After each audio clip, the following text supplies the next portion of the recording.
Hallelujah. मेहरबान और कुदूस बाप जी, हम अपने आप को खाली करते ताकि तेरे कलाम की हिकमत और दन्नाई से भर जाएं, यीशु नाम में, यीशु नाम में, आमीन। मत्ती की अंजील मैथ्यू चैप्टर 13 वर्स 24, टॉपिक कड़वे दानों की तमसील, the parable of the wheat and the tares. Verse 25, मगर लोगों के सोते में उसका दुश्मन आया और गहू में कड़वे दाने भी बो गया। बस जब पत्तियां निकली और बालें आईं तो वो कड़वे दाने भी दिखाई दिए। घर के मालिक के नौकरों ने आकर उससे कहा, ए खुदावंद, क्या तूने अपने खेत में अच्छा बीज ना बोया था? उसमें कड़वे दाने कहां से आ गए? उसने उनसे कहा, ये किसी दुश्मन ने किया है। नौकरों ने उससे कहा, तू क्या चाहता है? तो तू क्या चाहता है कि हम जाकर उनको जमा करें? वर्स 29, उसने कहा, नहीं, ऐसा ना हो कि कड़वे दाने जमा करने में तुम उनके साथ गहू भी उखाड़ लो। वर्स 30, कटाई तक दोनों को इकट्ठा भरने दो। कटाई के वक्त मैं काटने वाले से कह दूंगा कि पहले कड़वे दाने जमा कर लो और जलाने के लिए उनके गट्ठे बांध लो, मीन्स बंडल्स को बांध लो, और गहू मेरे खेते में जमा कर दो। आमीन। टार्स आर वीड्स। वीड्स क्या हैं? घास फूस जो दिखते बिल्कुल गहू की तरह हैं। इस पैराबल में, इस तमसील में, जो वीट की फील्ड है, जो गहू का जो बागबान है, जो खेत है, यहां पे बात हो रही है, हैड बीन डिलिबरेटली, जानबूझ के इब्लीस आया है ताकि वहां पर खराब बीज बोकर जाए, गंदा बीज बोकर जाए उस जमीन पर जो कि खुदा की जमीन है, जो कि किंगडम ऑफ गॉड की जमीन है, जो कि खुदा की जमीन है, और उसके अंदर गंदा बीज बो के जाए, जबकि उस जमीन में ऑलरेडी खुदा का कलाम बोया गया है। यह खुदा की कलीसिया है, यह खुदा की कलीसिया, the kingdom of God, the कलीसिया, जो खुदा की कलीसिया तैयार हो रही है, जहां पे ऑलरेडी खुदा का कलाम बो दिया गया है। मगर इब्लीस अंधेरे में आता है और वहां पे क्या बोकर जाता है? कुछ ऐसे बीज बोकर जाता है जो कि कड़वे हैं, आमीन। और बहुत टाइम तक किसी को पता भी नहीं होता कि ये बीज कड़वे हैं, क्योंकि अभी वो अंदर गए हैं। वो पता कब चलता है?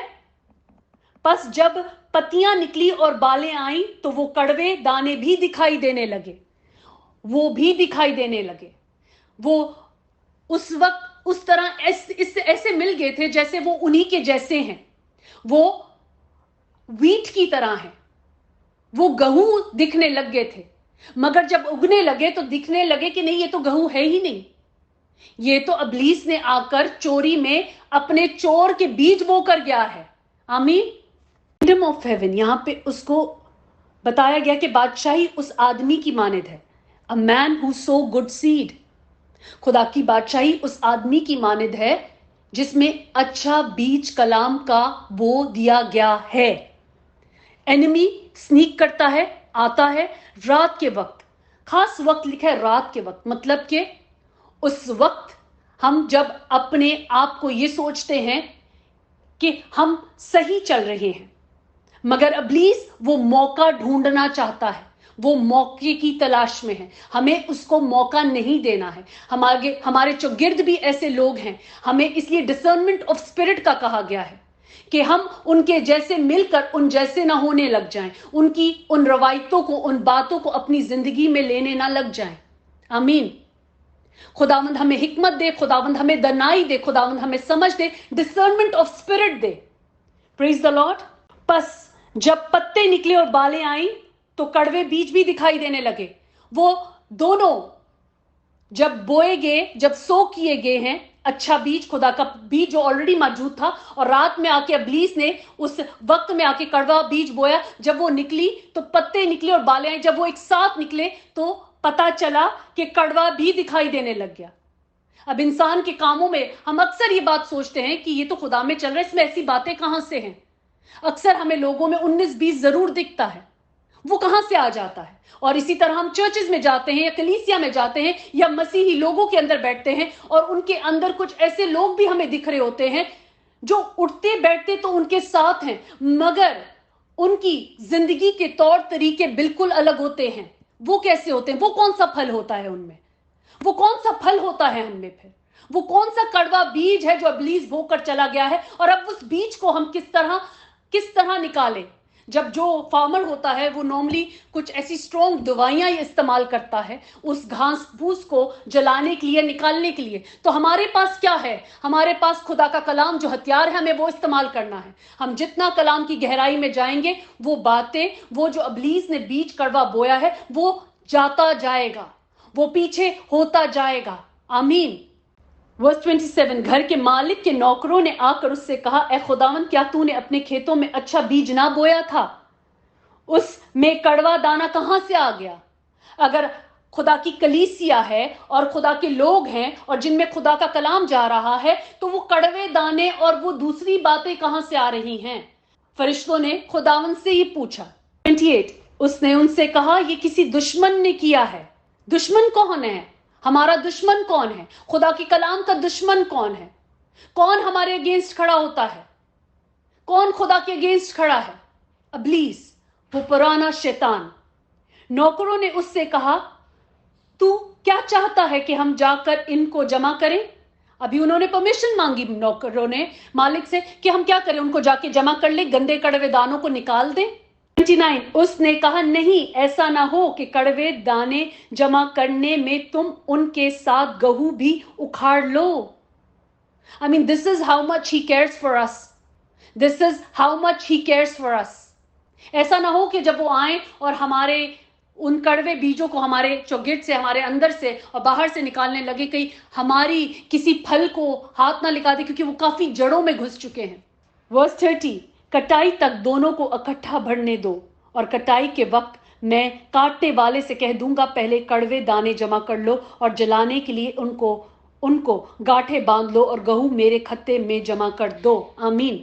ابلیس ہی سیکس، وہ ڈھونڈتا ہے کہ کس طرح چرچ، ہم جو خدا کے مقدس ہے ہم میں، اور جو خدا کی کلیسیا ہے اس میں، کس طرح وہ گندا بیج بوئے، وہ اس طرح کے لوگ لے کر آ جائے.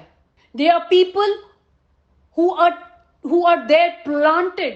وہ پلانٹ کیے جاتے ہیں ہماری زندگیوں میں، ہماری سچویشن میں، just to hurt our spiritual walk. کیونکہ ہم کلام میں چل رہے ہیں، اور یہ سب جو بھی کلام میں چلتے ہیں انہوں نے یہ فیس کیا ہے. وہ پلانٹ کیے جاتے ہیں ابلیس کے تھرو. ابلیس ان کو استعمال کرتا ہے، ہماری زندگیوں میں پلانٹ کرتا ہے، تاکہ ہم روحانی طور پہ اپنی ڈیسٹینیشن میں نہ پہنچے. ہمیں ڈسرنمنٹ نہ ہونے کی وجہ سے ہم ان کو پاس کر دیتے ہیں کہ نہیں، یہ بالکل ٹھیک ہے، دیکھو یہ ہمارے جیسا ہی ہے، مگر وہ ہمارے سامنے ایسا ہے، ہمارے پیچھے سے کیسا ہے ہم نہیں جانتے. اس کے لیے ہماری روحانی آنکھیں اور کان کھلے ہونے چاہیے، اور ہمارے دلوں پہ چربی نہیں ہونی چاہیے. ہمارے دلوں میں خدا کا کلام ہونا چاہیے، تاکہ ہم پھلدار ہوں، اور جب ہم اس کے کلام میں بڑھتے جائیں گے تو ہم ان چیزوں کو ٹرمپل کرتے جائیں گے، کیونکہ وہ ہم نے بڑھنے نہیں دیے ان بیجوں کو. اگر ابلیس نے کڑوا دانہ ڈال بھی دیا، خدا کے کلام نے اس میں جڑ اتنی گہری پکڑی کہ وہ جو جتنے ویٹ سے گھاس پھوس تھی وہ دب گئی. آمین. This is how a spiritual person, a person who is walking in the presence of God, can fight this battle. Amen. گھاس پھوس، گندا بیج سپریڈ ہو جاتا ہے، روٹس کے اندر چلا جاتا ہے.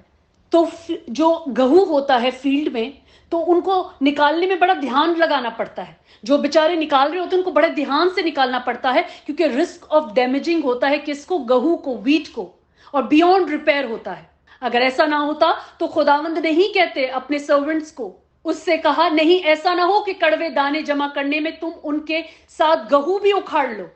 کہیں بھی میرے لوگوں کو ڈیمیج نہ پہنچ جائے، ان کی زندگیوں کو ڈیمیج نہ پہنچ جائے. انہوں نے بڑی محنت کی ہے، انہوں نے بڑی محنت کی اپنی زندگی پر، بہت محنت سے انہوں نے اپنے آپ کو دنیا سے الگ کیا ہے، اپنے کپڑوں کو بچایا، اپنی پوشاک کو بچایا، اپنی پوشاک کو گندا اور آلودہ ہونے نہیں دیا. آمین.